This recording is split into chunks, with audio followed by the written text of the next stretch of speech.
Red Más, Canal 4, Esquel, Televisora Color, presentan a Ricardo Bustos en Entre Nosotros. Las siguientes empresas auspician a Ricardo Bustos en Entre Nosotros. Estudio Contable Bernengo. Confiabilidad y experiencia en asesoramiento laboral e impositivo. Museo Leleque, Patagonia. 13.000 años de historia, en forma ininterrumpida desde mayo del 2000. Celufrán Muebles, todo para su hogar.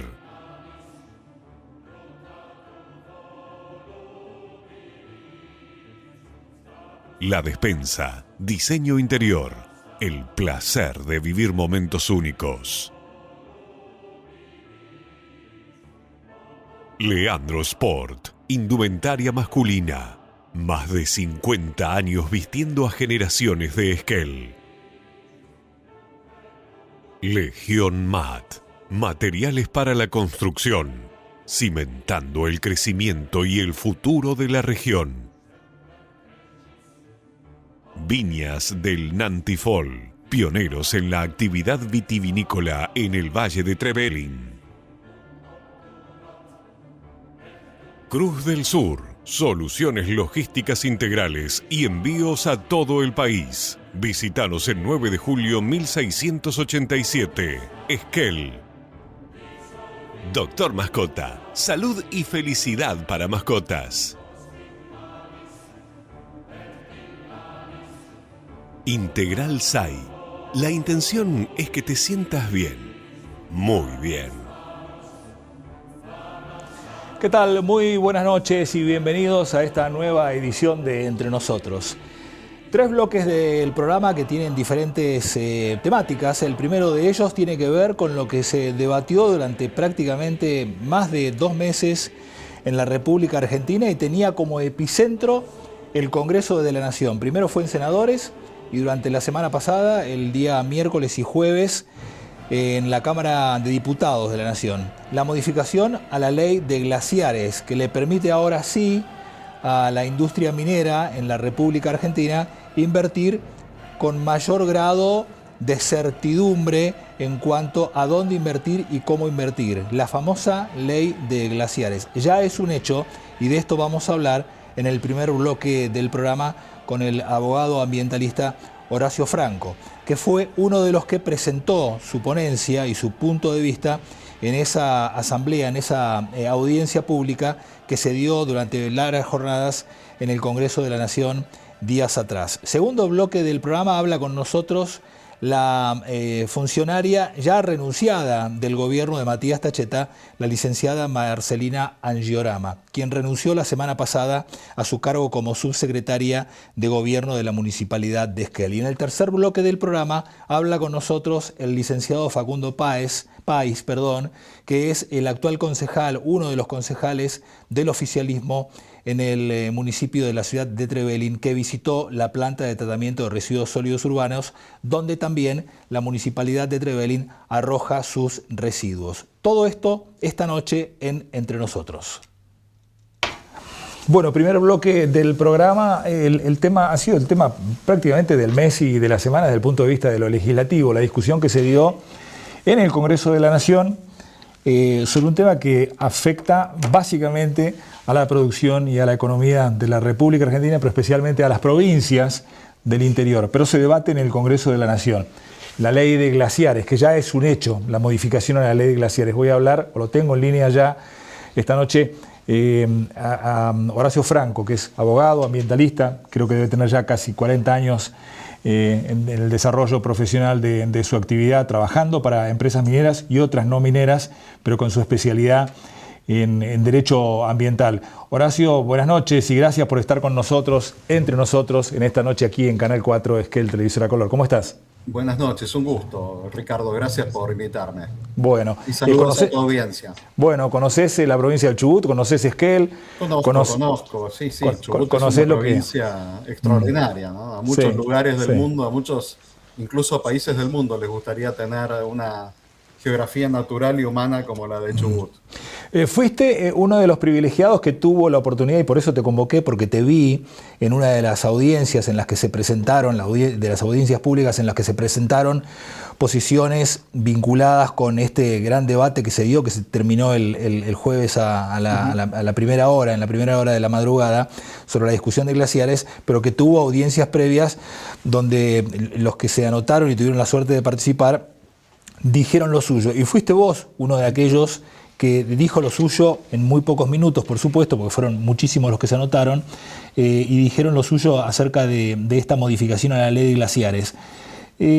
Definamos primero qué son los glaciares, técnicamente hablando. ¿Qué es un glaciar y qué modifica esta ley? Que algunos dicen como que desapareció la ley, ya no existe más una ley que protege los glaciares, cosa que no es así. Pero ¿qué son los glaciares? Bueno, primero, digamos, cuando hablamos de glaciares y de la protección de la ley, siempre aparece, o casi siempre aparece una imagen que es una imagen capciosa, ¿no? Una imagen engañosa, porque especialmente quienes se oponen a la reforma, siempre te ponen una foto del Perito Moreno. Bueno, no, claro. El Perito Moreno sí es un glaciar de llanura, un glaciar blanco, todo lo que querramos, pero el Perito Moreno, igual que el Uppsala, igual que el Spegacini, igual que otros, está dentro de un parque nacional. O sea, son intangibles, nadie los va a tocar. Digamos, nunca estuvieron en cuestión su intangibilidad. Entonces, hablamos más bien de geoformas glaciares, de glaciares llamados de escombros, que pueden ser, digamos, que pueden tener más o menos relevancia hídrica. En algunos casos la tienen y mucha, en otros casos la tienen menos, en otros casos su relevancia hídrica es poco significativa.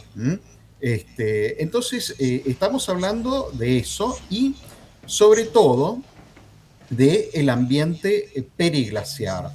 El ambiente periglaciar no es el ambiente que está cerca de los glaciares. El ambiente periglaciar es aquella zona, aquella área que si le plantamos un termómetro marca bajo cero el suelo durante un periodo de tiempo de 1 año o 2 años. Y entonces los ambientes periglaciares pueden ser húmedos, pueden tener relevancia hídrica o pueden ser muy secos. Y en eso la cordillera de los Andes es bastante heterogénea.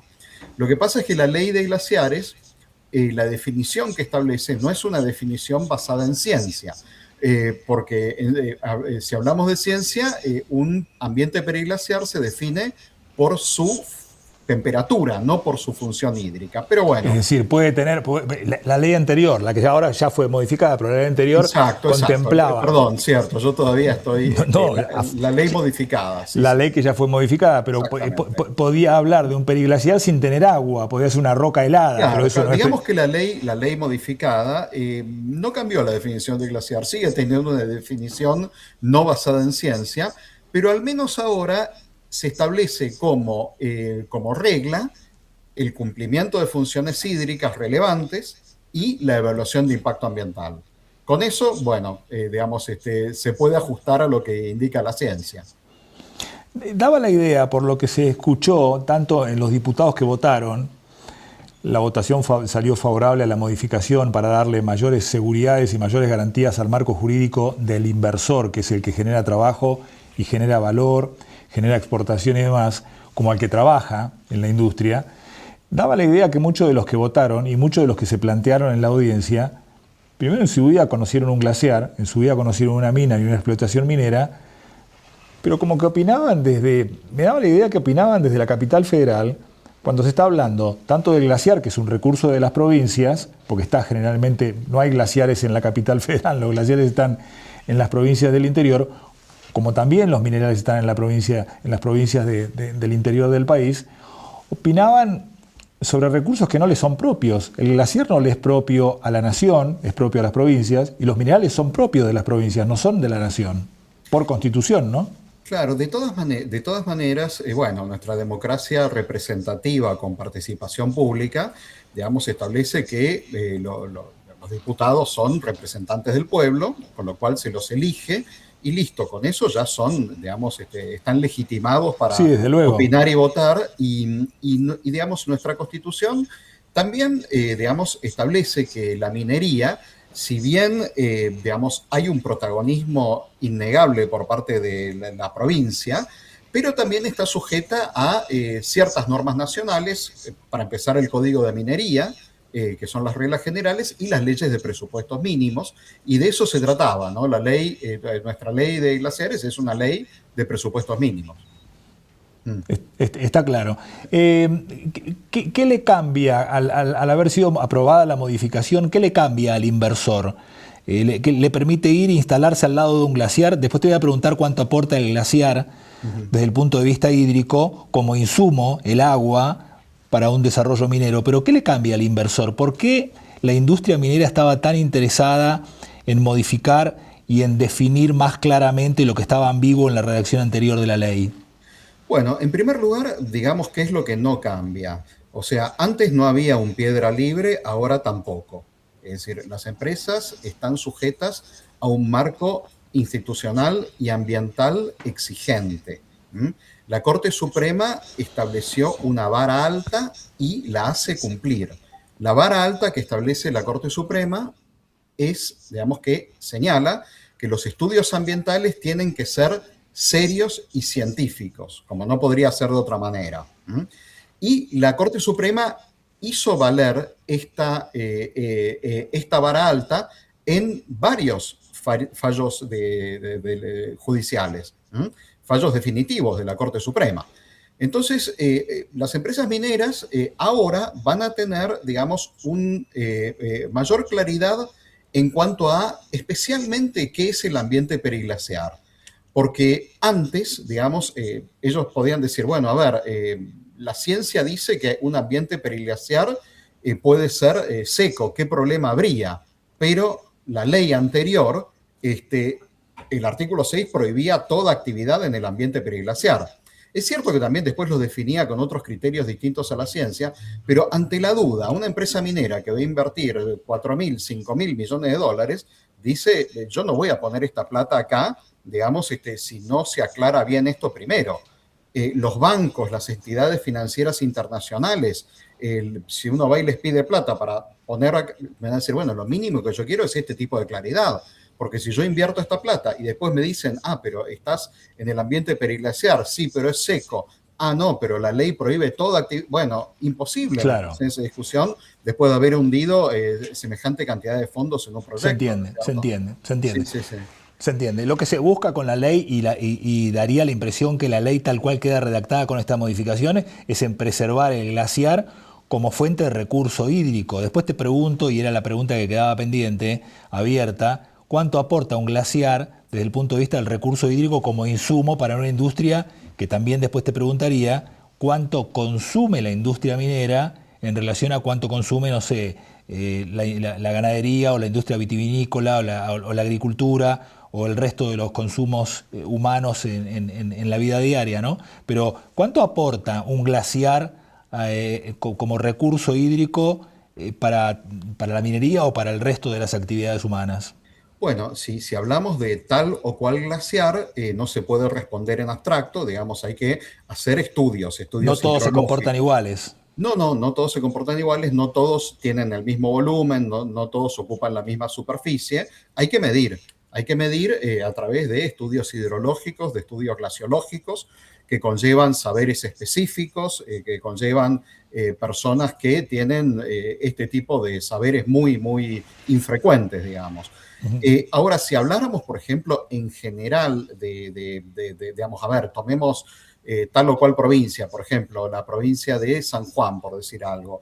Hay un estudio realizado por Silvio Pastore, un geofísico, que ocupa un cargo muy importante digamos, en el Instituto de Glaciología de la provincia de San Juan, que él, digamos, calculó que el aporte total de los glaciares en su provincia representa el 0,56% del aporte a los ríos de San Juan. Lo cual no de ninguna manera desmerece su importancia, es simplemente dimensionar. ¿Y el resto qué? ¿Son lluvias y nieve? Nieve, es importante aclarar que nieve no es glaciar. No, claro. Glaciar. No, Glaciar es glaciar es hielo, agua nieve en estado compactada, sólido. claro, claro, exactamente. Las lluvias, las napas, todo eso, digamos, representa la mayor cantidad del Está aporte. bien, está En bien. cuanto al consumo de la minería, por ejemplo, a ver, si tomamos otra vez digamos, la provincia de San Juan, la minería representa el 1%, nada menos que el 1% del el consumo de agua en toda la provincia.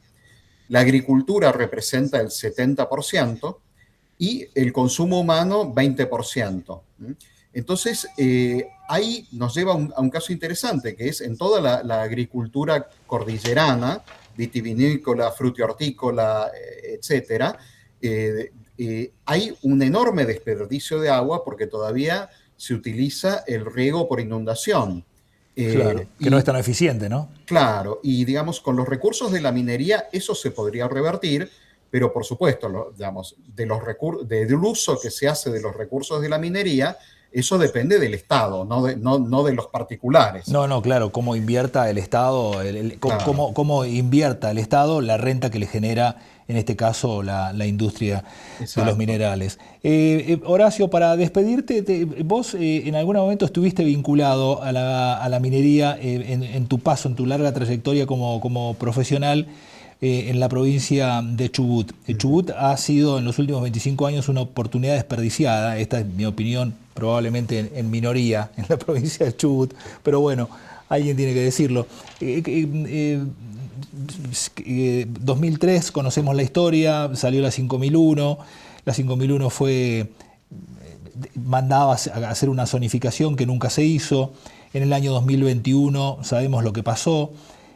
¿Cómo ves la provincia del Chubut desde el punto de vista de sus recursos? Con dos proyectos que están más Ujú, cerca de mina que cualquier otro, con una exploración que no está prohibida, con una ujú. minería que no está prohibida tampoco, porque la 5001 lo único que dice es prohíbe la minería con uso de cianuro y a cielo abierto, el resto no está prohibido. ¿Cómo ves el distrito Chubut como potencial para la industria? Bueno, a ver, Chubut tiene petróleo, pesca, turismo, aluminio, tiene un sector industrial, tiene, digamos, el Valle del Río Chubut, tiene generación de energía, pero sabemos también que, digamos, todo lo que es la cuenca digamos, petrolera de Comodoro Rivadavia, del Golfo San Jorge, está en una etapa de declinación. Con todos los recursos que tiene Chubut y la poca población, Chubut debería ser una provincia fácil de administrar, pero bueno, lejana a cualquier tipo de penuria presupuestaria. Pero eso no está pasando precisamente por la importancia histórica del petróleo y su declinación. Entonces, digamos, para revertir esto, por supuesto que se está explorando también petróleo convencional, no convencional, y eso está muy bien, pero existe la opción bastante obvia, pero no obligatoria para las personas que viven en la provincia de Chubut, de la minería. Este, digamos, eso depende de una decisión de los habitantes de la provincia de Chubut, que, bueno, tampoco necesitan que alguien venga de afuera encima de Buenos Aires para decirles lo que tienen que hacer. Yo tengo, por supuesto, mi opinión personal, pero la Corte Suprema, en un caso, que el caso Villivar, estableció, bueno, la ley 5001 es una ley que establece una prohibición muy dura, digamos, una restricción muy dura. La Corte Suprema la consideró como que de todas maneras la ley 5001 estaba dentro de las fronteras constitucionales. Uno dice, bueno, pero es terriblemente restrictiva porque, digamos, prohibir la minería a cielo abierto y prohibir el uso del cianuro es como que yo diga, bueno, no te prohíbo a los Beatles, pero te prohíbo a John, Paul y George, digamos, Claro. y arreglate con Ringo, digamos. O sea, es muy complicado, casi como que te vacía de contenido eso. La Corte Suprema, digamos, validó una prohibición de esta naturaleza en todo un territorio provincial y lo hizo porque consideraba que, bueno, la misma ley 5001 preveía el tema de la zonificación. En 20 años no se hizo la zonificación. Yo no sé, digamos, qué resolvería hoy la Corte Suprema frente a esto. Y todo esto, por supuesto, por, la finalidad de Chubut, al sacar la ley 5001 fue, bueno, la protección del ambiente, el dominio originario de los recursos naturales, pero, la protección del ambiente no es, según mi opinión, un opuesto necesario a la minería. Se dice muchas veces, bueno, tal proyecto no, porque el único río que tenemos, el río Chubut, bueno, ese proyecto está a 100 kilómetros, hay otras maneras. Pero bueno, esa es mi opinión personal. La realidad es que la Corte Suprema, validó esta restricción y eso, según mi opinión, coloca una especie de cerrojo al día de hoy para la provincia, pero la llave de ese cerrojo la tiene la población de la provincia del Chubut. Chubut hoy es la única provincia antiminera que queda en el país. Prácticamente, sí. Lo tiene que resolver la sociedad y la política. Claro, Mendoza recalculó, La Rioja recalculó, Río Negro recalculó. Y Calcatreu está ahí a no tantos kilómetros. 60 kilómetros. Sí. A 60 kilómetros. Horacio, ha sido muy gentil en el tiempo que le has dispensado a nuestra teleaudiencia. Muchísimas gracias. Por favor, fue un gusto y gracias por haberme invitado. Por favor, buenas noches. Hasta luego. Nos vamos a un breve corte, volvemos en segundos.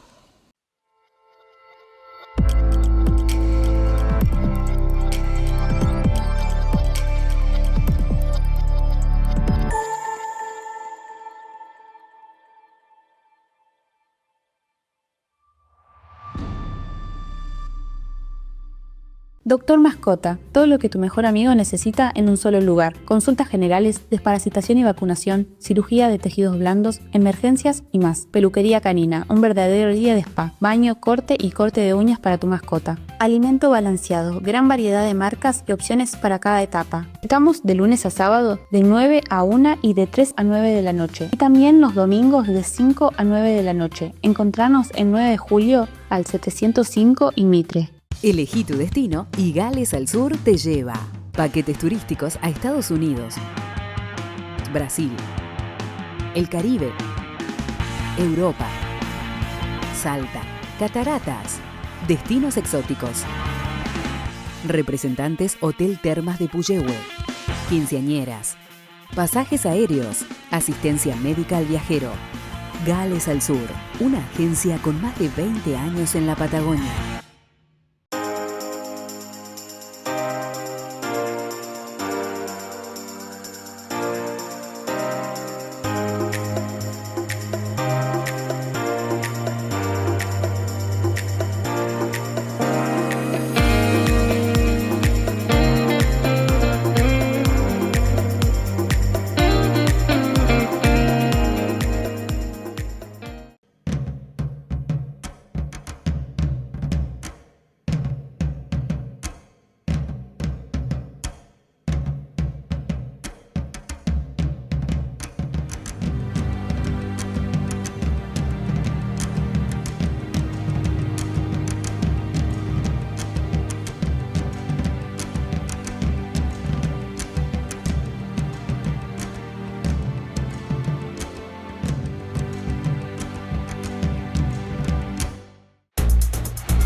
Cuando confías te animás a cualquier desafío. Por eso Manu va a hacer judo y la Peque va a jugar al básquet.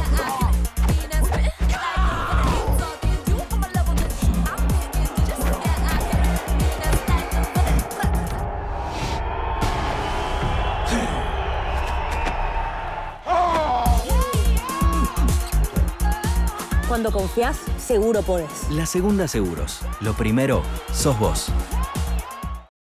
Bueno, volvemos a este segundo bloque del programa. El tema de la semana ha sido la salida de dos funcionarios del gobierno de Tacheta, por lo menos en la ciudad de Esquel. El primero de ellos, Pereira, que salió como consecuencia de esta situación, bueno, sacada de madre, ¿no? Se desbordó desde el punto de vista, el funcionario Pereira se desbordó desde lo emocional y terminó con un colega, en el caso de Daniel Almendra, director de FM del Lago, en un roce físico que terminó en una denuncia y que terminó precisamente con su alejamiento del cargo. Y en el caso de Marcelino Llorama, otra cosa totalmente distinta, pero también termina con el alejamiento del equipo del gabinete del intendente Tayeta. Dos cosas que no tienen nada que ver, pero que se suman a un gabinete que va a tener que recomponerlo el propio intendente. Marcelina Llorama está con nosotros y nos va a contar un poquito los motivos de el motivo del alejamiento. ¿Cómo estás, Marcelina? Buenas noches. ¿Andás? Buenas noches. ¿Cómo Gracias andás? por estar con nosotros este lunes. Gracias. Bueno, los motivos son muchos, ¿es uno solo? ¿De qué se trata? Es uno solo. Es uno solo. Es uno solo. La verdad fue que cuando Matías me convocó para reunirme, para ser parte del gabinete, la propuesta primera que me hizo fue ser parte de la dirección de prensa de la municipalidad.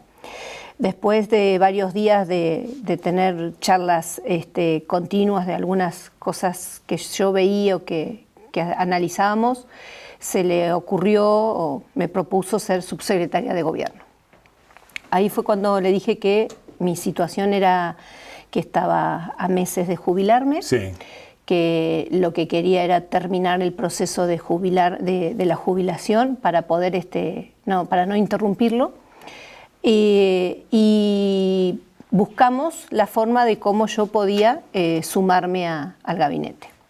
Lo primero que hicimos fue hacer una comisión de servicio para que yo cumpla la función de subsecretaria. Como ustedes saben y recordarán, yo no juré como subsecretaria, sino que estuve a cargo de la subsecretaría por la situación esta de que estar en comisión de servicio. Y la segunda era que cuando yo terminara el proceso de jubilación pudiésemos tener algún tipo de acuerdo económico, y la única forma que se podía hacer es a través de un contrato.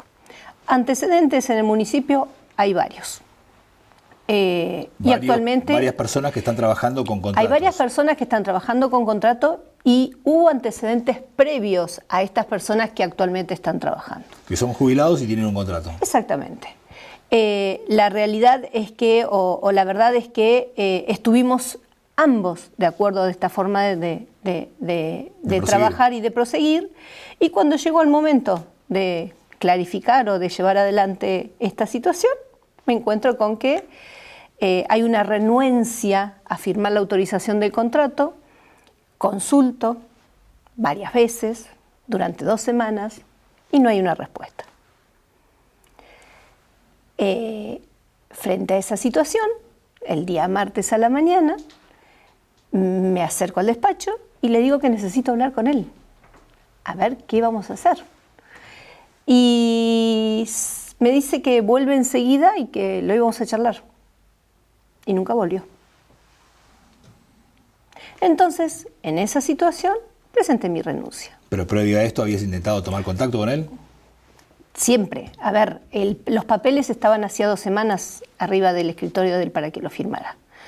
En todo caso, hubiese esperado que me dijera: mira, Marcelina, vení, vamos a charlarlo, no estoy de acuerdo, tengo dudas legales, me parece que no. O simplemente decirme: no quiero que trabajes más conmigo.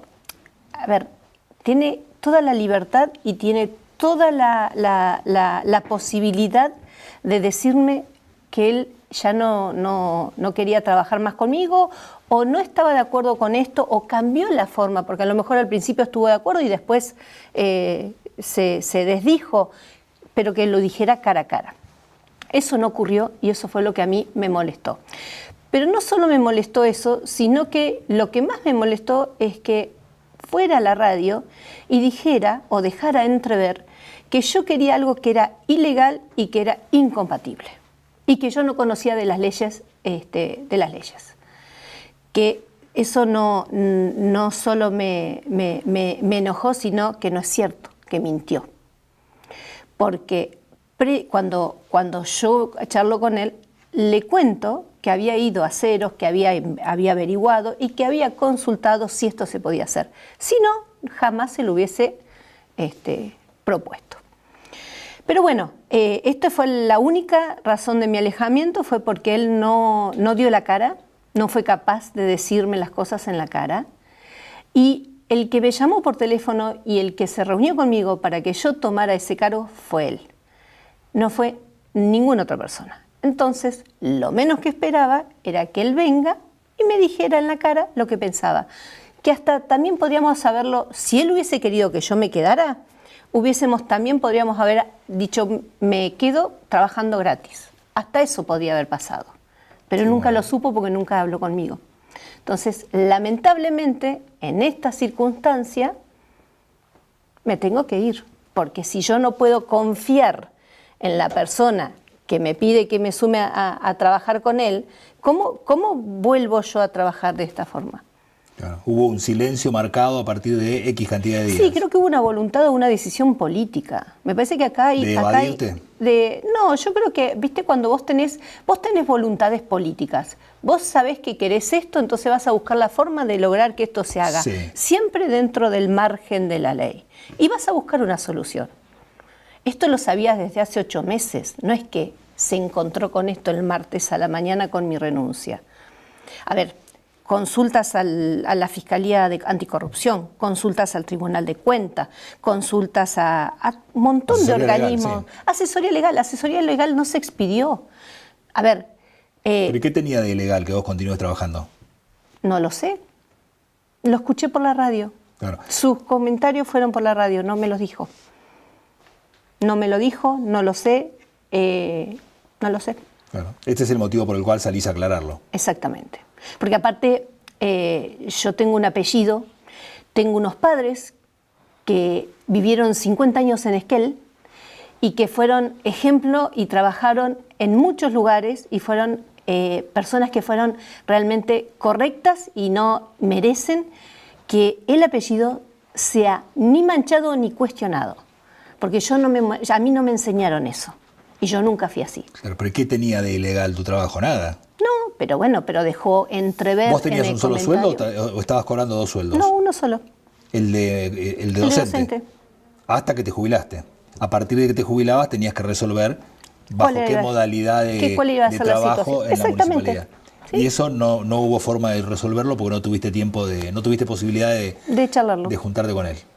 De charlarlo. Lo insististe durante X cantidad 2 semanas. de días. 2 semanas. Yo no voy a ir a pedirle, a ver, él me llamó a mí, yo no fui a pedirle trabajo, Claro. Él me llamó a mí, yo creo que... ¿Hubo alguna desaveniencia previa o un desacuerdo previo? No, creo que no. Que yo sepa, no. ¿Trabajaste cuántos meses? ¿8? 8 meses. ¿Y durante los 8 meses el trato fue? Perfecto. Claro.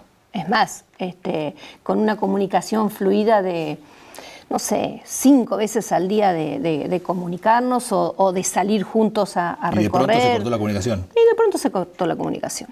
¿Qué pudo haber pasado? No lo sé. En el medio. No lo sé. Teléfonos descompuestos, qué sé yo. Hace 30 años que estoy en política. Creo que hay lecturas que uno va haciendo, ¿no? ¿Por ejemplo? No sé, teléfonos descompuestos o no. La verdad es que no. Si vos me preguntás, no me puse a analizar qué fue lo que pasó, No, a ver, yo seguía trabajando de la misma forma y haciendo las cosas de la misma forma. ¿Una interna peronista dentro del gobierno de un gobierno no peronista o un gobierno, no sé cómo llamarlo, el gobierno Tacheta, porque tiene muchos peronistas adentro? No sé, te lo escuché decir a vos y yo nunca lo pensé. La verdad es que no lo leí desde ese lugar. Y si fue, lamento. ¿Vos te identificás como peronista? Yo soy peronista. Yo soy peronista. Yo toda mi vida yo tuve la oportunidad de elegir dónde. Claro, digo esto, una interna peronista dentro de un gobierno, no sé si no peronista o peronista, porque tiene varios funcionarios peronistas adentro del gobierno. Sí, yo espero que no, porque entonces si empezamos con las internas dentro de un gobierno municipal, que le faltan 2 años de gestión y encima con una proyección a una reelección, me parece que nos estamos equivocando. Claro. ¿Considerás que merece ser reelecto el gobierno de Tacheta? Yo creo que él merece terminar con los proyectos que él tiene, y si eso significa que tenga que estar 4 años más y la gente lo vota, que le den la oportunidad, porque creo que es una persona que tiene ideas que son innovadoras y él su cabeza vive con proyectos nuevos que funciona de tal forma que me parece que hay cosas que pueden mejorar Esquel. ¿Vos lo votaste? Con estas ideas. No. ¿Vos no lo votaste? No, yo no lo voté. ¿Vos no lo votaste? No. ¿Y él lo sabía? Él lo sabía. Sí, yo soy sincera, así como yo siempre fui de frente a las cosas, a mí me gustan las cosas claras, si no, no estoy en donde... ¿Y la evaluación del gobierno, independientemente de esta situación particular que se dio puntualmente en estos últimos 20 días, la evaluación de la gestión del gobierno, cuál es?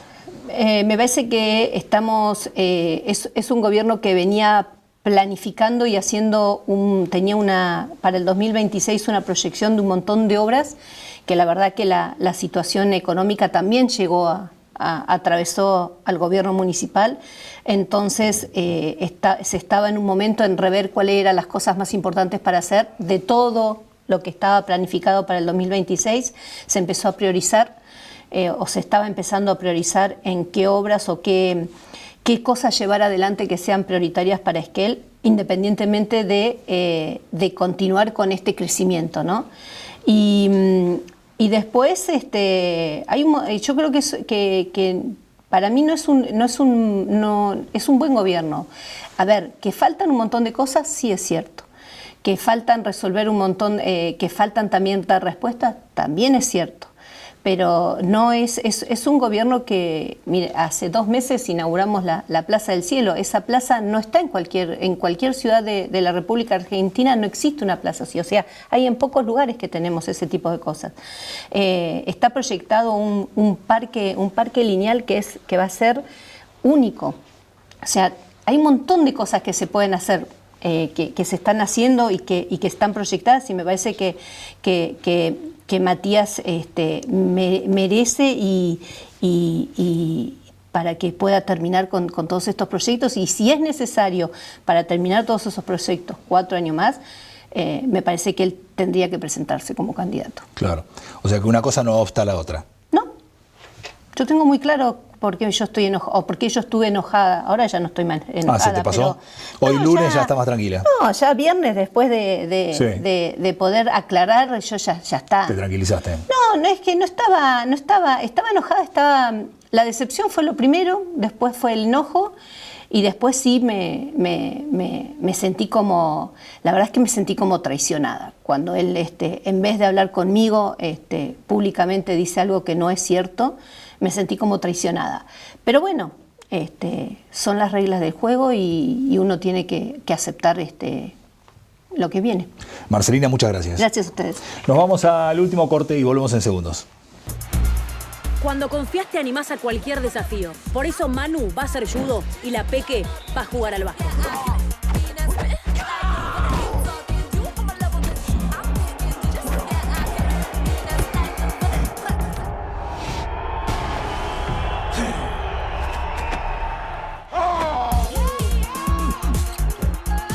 Cuando confías, seguro podés. La Segunda Seguros. Lo primero, sos vos.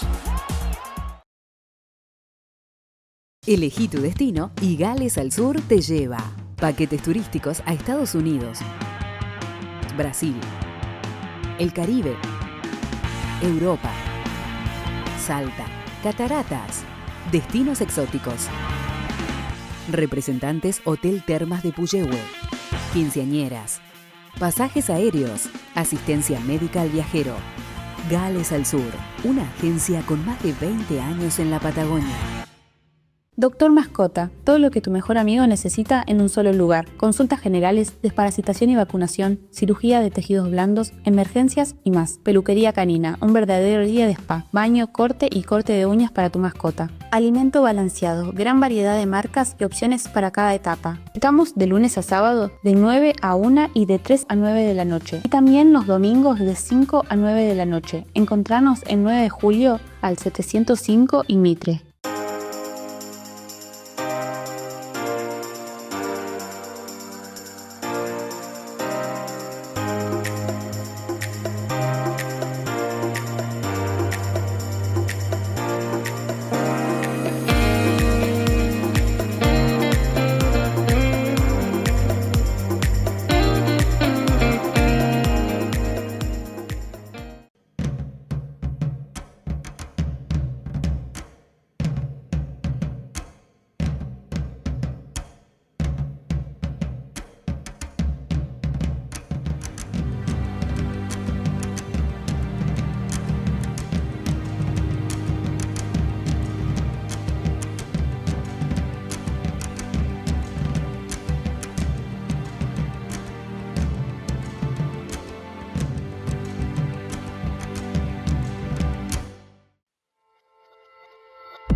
Volvemos, estamos con visitas del concejal Facundo País, concejal del justicialismo en la ciudad de Trevelin. Estuvieron la semana pasada visitando la planta de tratamiento de residuos sólidos urbanos, que está ubicado en el ejido de la ciudad de Esquel, pero que funge también como planta para el procesamiento de los residuos que genera Trevelin y que genera también en parte el Parque Nacional Los Alerces, en forma proporcional. Quien más genera es Esquel, le sigue Trevelin y después el Parque Nacional. Facundo, buenas noches, ¿cómo estás? Gracias por estar con nosotros. ¿Cómo estás, Ricardo? Bien. Bueno, gracias por invitarme. No, por favor, visitaron la planta la semana pasada. Esta semana, el miércoles. La semana pasada. Claro, la semana pasada. ¿Cómo les fue? Fueron prácticamente casi todos los concejales, ¿no? Del oficialismo y de la oposición. Los 10 concejales, sí. Los 4 de la oposición y 6 del oficialismo. Una planta de residuos, de tratamiento de residuos que está muy disputada, hay una parte del funcionamiento de la planta que está en litigio, hay una disputa ahí, el litigio por el tema de cuánto tiene que pagar uno, cuánto tiene que pagar el otro, pero además el intendente Esquel los invitó para que vean la ampliación de esa planta, el módulo de enterramiento número 2, claro. Que por ahora lo que dice el intendente de la ciudad de Esquel, que lo estamos pagando los vecinos, con el sufragio de los vecinos de Esquel con los impuestos. Pero ustedes fueron a verlo. ¿Qué se traen de vuelta de haber recorrido la planta? Fuimos invitados, bien como decías, por el intendente Matías Taceta. Nos recibió la gerenta Mariana López Rey, junto con el ingeniero Daniel Beloki, que está a cargo de la construcción del módulo 2, que es la obra en cuestión. Fue una reunión en donde pudimos participar los 10 concejales. Nos pareció, prioridad ir, así que todos ocupamos gran parte de la mañana para presentarnos allá. Tuvimos una charla, una parte instructiva acerca de la historia de los vertederos y cómo los seres humanos depositaban sus residuos. Y luego rápidamente la gerenta López Rey nos llevó a ver el módulo 2, que está próximo a terminarse, digamos. El ingeniero Daniel nos comentaba que el intendente Matías Taceta había pedido que adelanten a noviembre la obra. Nos dijo que no era una fecha exacta, pero muy probablemente en noviembre lo terminen antes. Lo terminen antes. Obviamente preguntamos por qué la celeridad, y es que el módulo 1 está totalmente colapsado, es peligroso incluso. Nos comentaban, no solamente por la cuestión de los taludes, si uno va es una montaña. Yo interpreto que es parte de lo que después se hace con los rellenos sanitarios. Decía que estaban pensando en alguna opción de senderismo y demás, porque realmente es una montaña. No solamente por la cuestión de los taludes, de la estabilidad. Claro, de la estabilidad, sino que además por la cuestión del aeropuerto, que eso es un tema no menor. Así que vimos bien cómo se está construyendo todo el módulo 2. Primero hay una de las partes que va a durar aproximadamente 5 años. Si se hace de la forma más eficiente va a durar 7 aproximadamente, y la otra más o menos un poquito más, 9. Obviamente luego de ver materiales, máquinas, está la empresa Peña Construcciones, ¿no? Trabajando allí. Nos comentaron que están todas las maquinarias, se trata de optimizar el tiempo, hacerlo lo más eficiente posible para hacerlo más rápido. Visitamos por supuesto la planta, la parte de donde se seleccionan los recuperables y demás. Pudimos ver la clasificación de los residuos. Claro, la clasificación de residuos que luego son recuperables, que van a licitación para venta, ¿no? Exacto. Comentaba López Rey que en la última licitación se licitaron 382.000 kilos de material reciclable, y que eso más o menos eran 30 millones de pesos en recupero de la municipalidad de Esquel, ¿no? Por supuesto surgieron consultas al respecto de los camiones. Como bien sabés, entran camiones de Esquel, entran camiones de Trevelin, y también entra el camión del Parque Nacional. Nos informaron que los camiones no venían en buenas condiciones de Trevelin, porque tiene que venir separado de origen. Debería venir separado. Para lo cual yo ya obviamente hice mi consulta y demás. Es muy probable que eso suceda, pero cuando yo pregunté los porcentajes de cómo presenta Trevelin sus camiones, cómo presenta Esquel, la gerenta nos comentó que ella es funcionaria de Esquel, que no puede dar los datos como si fuera funcionaria de Trevelin, para el cual yo le digo, pero es un dato que por ahí como gerenta de la planta... La simple observación... No, ni siquiera observación, es el dato certero, ¿no? Sí. Uno tiene un remito cuando entra un camión, se pesa con la cantidad de kilos que entra y con la cantidad de kilos que sale. Y esa diferencia son los kilos que depositó en la planta. La tara, tal cual. Entonces, digamos, ahí no es una apreciación, sino que es un dato certero. Para lo cual no nos dio mucha aproximación, pero por supuesto que es algo seguramente... Y puertas adentro de Trevelin, ¿qué evaluación hacen los concejales en consulta con el Ejecutivo en materia de la eficiencia de la clasificación de los residuos? Es decir, ¿cómo están los vecinos en esa materia? ¿O cómo está Trevelin en esa materia, en materia de clasificar y llevar o traer a la planta de manera separada? ¿Cómo están? Nosotros hace unos años ¿Hay mucho por mejorar en eso?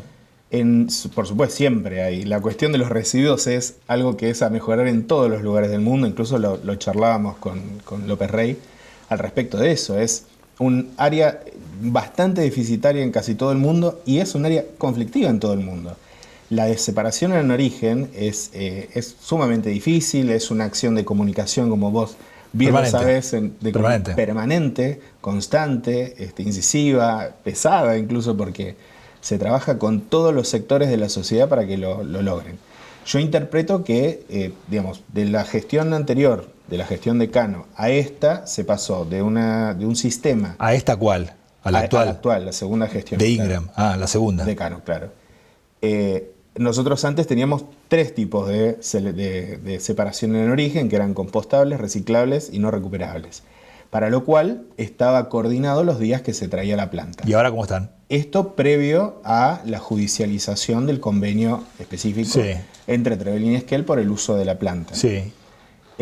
Posterior a la judicialización pasamos, ya casi en esta segunda gestión, digamos, a orgánicos e inorgánicos, igual que Esquel.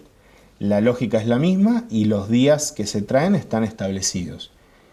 Incluso el miércoles que fuimos pasaban todos directamente a la cuestión de tirarlo a donde va directamente al relleno, pero porque era un día de poda. Claramente los miércoles en Trevelin se levanta la poda, las cuestiones de pastos, ramas. ¿Tenés una idea aproximada de qué cantidad de vehículos, de vehículos de transporte de residuos cuenta la Municipalidad de Trevelin para hacer el trabajo? ¿Los camiones compactadores? Los camiones, sí. Con 3 camiones hacen... camioneta y creo que hay un camión también. Espero no pifiarle al dato, pero sí. Sí, los camiones compactadores que se compraron en la gestión anterior, más bueno, los vehículos que están a disposición del área de recolección, ¿no? ¿Se torna poco eso? ¿Es necesario más camiones? Sí, siempre es deficitaria digamos la ¿siempre es poco? De los vehículos que tenemos y demás, porque siempre se necesitan más, pero yo creo que cubren bastante bien porque en pocos, digamos, cuando hay un fin de semana largo y demás, en poco tiempo levantan todo lo que hay en el pueblo. La característica que tiene...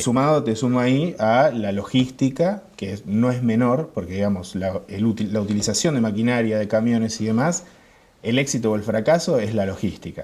Claro. Si uno es eficiente en el digamos, racional en el uso de la maquinaria, que no vaya llena y vuelva vacía, sino que podamos usarlo en algún lugar y en otro. Siempre se trabajó así con... Sumado a eso, la característica que tiene el ejido de Trevelin es que es muy disperso y tiene lugares vacíos. Es grande, es muy grande. Es más grande incluso que el ejido de Esquel, tengo entendido. Y tiene 4 parajes a los cuales tiene que están dispersos y hay que llegar a ellos. Por supuesto, pero hay una recolección ya establecida. Nos comentó la gerenta que los días que van a los parajes vuelve como más mezclado el contenido del camión, pero bueno, ahí no sabría el dato porque, digamos, volví y consulté, pero todavía no profundicé en alguno de esos aspectos. Es un tema preocupante el tema ambiental para Trevelin en esa materia porque en gran medida depende de la gestión de los residuos, y buena o mala gestión impacta también en los basureros clandestinos, en los terrenos baldíos que se ocupan o se utilizan, mal utilizados, por supuesto, en el volcado de basura y demás. Impacta eso, ¿no? Nosotros le llamamos puntos de arrojo. Esos basureros clandestinos, digamos. Porque en realidad para hacer un basurero tiene que estar habilitado, por más que uno le ponga clandestino y demás. Lo definimos como punto de arrojo, son puntos en donde la gente por algún motivo tira sus residuos ahí indebidamente, de forma equivocada y se trabaja con esos puntos de arrojo con la maquinaria que contamos, ¿no? No es que todos los días se levanta. ¿Se sanciona? Si se encuentra, sí, claro. Sí. Es más, muchas veces en todas las sesiones del Consejo Deliberante que hemos hablado del tema, es si uno ve a un vecino haciendo eso, denunciarlo directamente, porque es algo que afecta a toda la comunidad. Y además y lo que yo siempre digo, porque lo hemos discutido mucho incluso con la oposición, con el tema de los puntos de arrojo, porque tenemos que destinar recursos a lugares donde no estaba planificado y donde no deberíamos estar destinando recursos, porque hay un lugar para cada cosa y hay un lugar para donde tirar determinados residuos. Contamos con orgánicos, inorgánicos, poda y voluminosos, que son chatarra de determinado tamaño, ¿no? Así que hay alguna organización en donde pueden poder tirar los residuos, no así donde van y lo tiran en un punto de arrojo que no está planificado. Claro. Que insisto, es una pérdida enorme de recursos, porque uno saca de donde está trabajando naturalmente el área para ir a un lugar que no estaba planificado. Exactamente. ¿Está contemplando el Ejecutivo, a través del área de finanzas, del área de Hacienda, modificar la tarifa para hacerlo, digamos, para ser más eficientes? Si los recursos no alcanzan, habrá que buscar cobrar más en un contexto... Eso es constante. Quiero terminar de formular la pregunta por temor a que interpretes mal y respondas mal, si interpretas mal, obviamente. ¿Está evaluando el Ejecutivo retocar la tarifa ambiental, no sé cómo le llaman, a la de recolección de residuos? Porque si así como no está funcionando bien, si es por una cuestión de costos, habrá que retocar la tarifa. La tasa ambiental, no tengo conocimiento de eso. En su momento hubo alguna ordenanza que actuaba directamente sobre la tasa ambiental, pero en lo que es ahora, por ejemplo, no. ¿Cómo se comporta? Sí se actualiza el módulo, y con la actualización del módulo automáticamente. ¿Y cómo se se comporta la recaudación tributaria de Trevelin? ¿Ingresos brutos y el resto de los Tengo entendido de que los impuestos? Fue bueno hasta, digamos, nosotros enero y febrero, y por lo general se alarga a marzo también, se hace un 20% de descuento en el pago adelantado y demás. Incluso con el beneficio de pagarlo en 3 cuotas con algunas tarjetas de crédito y demás. Entiendo que fue bastante buena. Hay que ver ahora, de ahora en adelante, lo que queda del año, cómo va a comportarse. Ingram, estamos hablando del segundo mandato de Ingram. Sí. En el segundo mandato de Ingram, en el primer año de gobierno del segundo mandato de Ingram, ni bien asumió Milei, que coincidieron primer año del segundo mandato de Ingram y primer mes de gobierno de Milei, Ingram ya adelantó que no iban a ser buenos 4 años por Milei, y después de ahí en más no dejó de asegurar y confirmar que no iban a ser buenos años los que le tocaban por delante por Milei. Ya han pasado 2 años, tiene 2 por delante. ¿Cómo prevén estos próximos 2 años en materia de ingresos y de ejecución de gastos? ¿Qué es lo que dice la Secretaría de Hacienda en esta materia? Bueno, hay un trabajo de... Hay que pagar sueldos y hay que hacer funcionar el municipio. Sí, por supuesto. Primero que tanto la primera gestión como la segunda gestión, que es más o menos el mismo equipo, prácticamente el mismo equipo, siempre fue una gestión de economía racional, de economía que no se gastaba por gastar, digamos, se cuidaba cada peso que entraba, se cuidaba como oro. Incluso los primeros 2 años, recordemos que el primer año de gestión de Cano Ingram estuvo la pandemia, o sea, fue sumamente difícil. Incluso Trevelin fue uno de los primeros municipios, si no fue el primer municipio en el país, le pegan el palo de abrir la cuestión de los locales comerciales y demás, los aforos, no sé si te acordás, porque realmente la situación era muy grave, y era un municipio que se lo recibió totalmente endeudado. Creo que en ese momento había una deuda de $10 millones, que en ese momento era mucho más que ahora.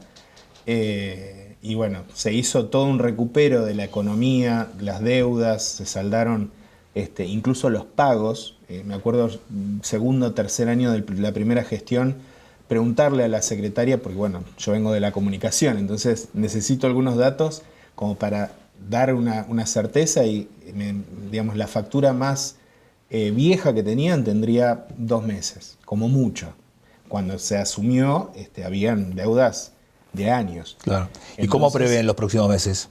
Los próximos meses, el próximo año, está planificado a través de las ordenanzas de presupuesto, pero se vino haciendo todo un trabajo de ingeniería económica como para estabilizar un poco la situación. ¿Y asegurar el pago de los sueldos?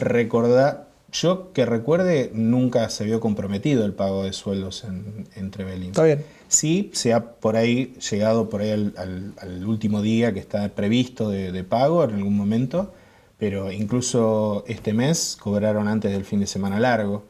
Entonces, yo creo que nunca se vio comprometido. Ahora, también tengamos en cuenta que no solamente es un momento económico malo, no sé si coincidís conmigo, pero además nosotros perdimos lo que es la coparticipación, que empezamos a cobrar cada vez menos hasta no cobrarla, y ahora veremos qué es lo que sucede. Claro. Y esos son recortes de nación de la coparticipación federal que baja a las provincias, y las provincias, mi punto de vista, debería ser que la provincia debería afrontar esos costos durante el tiempo que se hayan recortado y no asfixiar a los pueblos pequeños, digamos. Trevelin no es un municipio que reciba grandes regalías de cosas, claro. Digamos. Inclusive nosotros perseguimos la renta hídrica como para tener también otro ingreso con otras lógicas, así como la renta petrolera o la renta minera en algunos municipios, sí. Renta pesquera. Así que, digamos, con ese panorama, dentro de todo, el municipio sigue funcionando, algunas cuestiones se recortan, pero la basura se sigue levantando, las calles se siguen arreglando, a pesar de que a veces hay épocas que están mejores o peores. Tal cual. Se siguen haciendo. Se sigue trabajando en la cuestión de adoquinado, a veces se frena un poco, a veces se avanza rápidamente, pero es un municipio que funciona, que las cosas se dan, todos los meses cobran los sueldos. Por supuesto, con este entorno siempre está la discusión, ¿no? Con la oposición, el tema de los sueldos. Y sí, durante los 4 años de la primera gestión, todos los sueldos y las paritarias fueron anualmente por encima de la inflación. Los 4 años. Y estos años no se ha podido equiparar al nivel de inflación, no solo por ingresos, sino porque todas las partidas de nación, programas, aportes, del Tesoro Nacional y demás, se cortaron. Entonces desbalancea un poco la economía de cada uno de los municipios, ¿no? Habrá que ver. Facundo, muchísimas gracias. No, por favor. Muchas gracias por estar con nosotros. Nos vamos al último corte y cierre de este programa de este lunes. Las siguientes empresas auspiciaron a Ricardo Bustos en Entre Nosotros: Celufrán Muebles, La Despensa, Estudio Contable Bernengo, Museo Leleque, Legión Mat, Leandro Sport, Viñas del Nantifol, Cruz del Sur, Doctor Mascota, Integral SAI. Bueno, esto ha sido todo por esta noche. Recuerden que el próximo jueves volvemos a repetir este programa en el mismo horario, de 21 a 22 horas. Buena semana para todos. Será hasta la próxima semana. Fue una producción de Valero Producciones para Red Más, Canal 4, Esquel, Televisora Color.